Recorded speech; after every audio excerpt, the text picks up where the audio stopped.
पौराणिक कथा के अनुसार करवा अपने पति के साथ शिव भक्ति में लीन रहती थी। एक समय की बात है जब करवा घर पर भगवान का पूजन कर रही थी, उसके पति को प्यास लगी और वो जल पीने के लिए सरोवर के पास गया।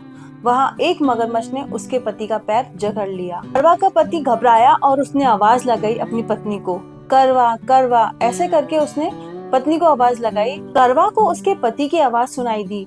करवा घबराकर उठी और दौड़ लगाकर सरोवर के पास गई। वहां देखा कि एक मगरमच्छ ने उसके पति का पैर जकड़ा हुआ है। करवा ने बड़ी कोशिश की लेकिन वो उसे समझ नहीं आ रहा था उसके पति को कैसे बचाया जाए।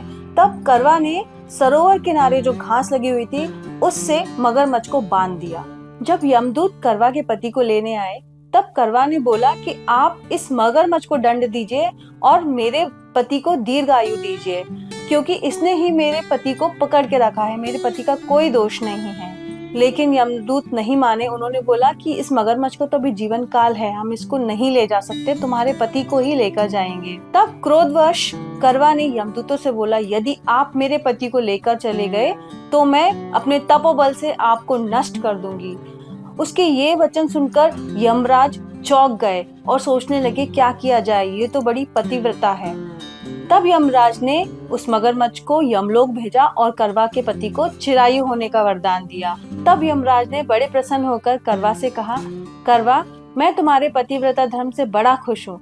आज की तिथि के दिन जो भी महिला आस्था और श्रद्धा के साथ तुम्हारा व्रत करेगी, मैं उसके सौभाग्य की रक्षा स्वयं करूंगा। इसके बाद श्री कृष्ण ने द्रौपदी को इस व्रत को करने के लिए कहा। इसका उल्लेख हमें पुराणों में मिलता है। ये है करवा माता, जिनकी पूजा महिलाएं करवा चौथ के दिन करती हैं अपने पति की दीर्घायु और अखंड सौभाग्य के लिए। हम बात करें अगर करवा चौथ के पूजन विधि की, तो कुछ विशेष सामग्री है जो करवा चौथ की पूजा में लगती है। मिट्टी का करवा जिसमें टोटी लगी हुई होती है और उस टोटी को हम गणेश जी के सूंड का प्रतीक मानते हैं। इस टोटी में कांच की सीख डाली जाती है जो कि शक्ति का प्रतीक माना जाता है। छलनी और दीपक। करवा माता की पूजा करने के बाद जब चंद्रोदय होता है उस समय महिलाएं छलनी में दीपक रखकर चंद्र भगवान की पूजा करती हैं और उसके बाद अपने पति का मुख देखती हैं और उनकी पूजन करती हैं। मान्यता है कि इससे नेगेटिविटी दूर होती है और पति पत्नी का रिश्ता मजबूत होता है। करवा चौथ के व्रत के दिन प्रातः उठें, स्नान करें। स्नान करने के बाद भगवान के समीप संकल्प लें कि हे प्रभु, हे करवा माता, हम आपका व्रत कर रहे हैं, हमें शक्ति देना कि हमारा व्रत अच्छे से हो सके। इसके पश्चात पूरा दिन हमको निर्जरा ही रहना है। सारा दिन अपने मन को प्रसन्नचित्त रखें और 16 श्रृंगार करें। साथ में जो भी पूजन सामग्री है उसको एकत्र करें। पहले के समय में करवा माता को गेरू और चावल के आटे से बनाया जाता था, लेकिन अब बड़े ही सुंदर करवा माता के पोस्टर बाजार में उपलब्ध हैं। पटे पर करवा माता की तस्वीर रखें, साथ में करवा रखें जिसमें हम अनाज और कुछ पैसे, सुहाग का सामान और मिठाई रखें। एक करवे में जल भरें और एक कलश रखें जिसमें दीपक रखें।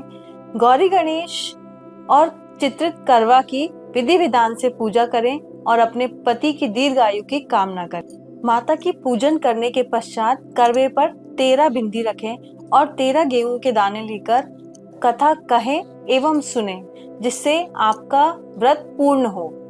कथा सुनने के बाद करवा पर अपना हाथ फेरें और अपनी सासू माँ को करवा दें और उनके पैर छुएं, उनसे आशीर्वाद लें। रात्रि में जैसे ही चंद्रोदय हो तुरंत चंद्रमा को अर्घ दें, पूजन अर्चन करें और चलनी की ओट से उनके दर्शन करें।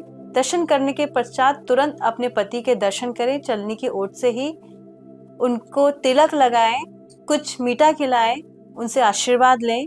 उसके पश्चात अपने पति के हाथों से जल ग्रहण करें और अपना व्रत खोलें। हमारी यही आशा है कि करवा चौथ के इस पावन व्रत को आप विधि विधान से करें और इसका पूर्ण फल प्राप्त करें। अगर आपको हमारे ये वीडियो पसंद आया है तो हमारे इस वीडियो को लाइक करें, अपने दोस्तों के साथ शेयर करें और हमारे चैनल को सब्सक्राइब करें। इससे हमें धर्म प्रचार में प्रोत्साहन मिलता है।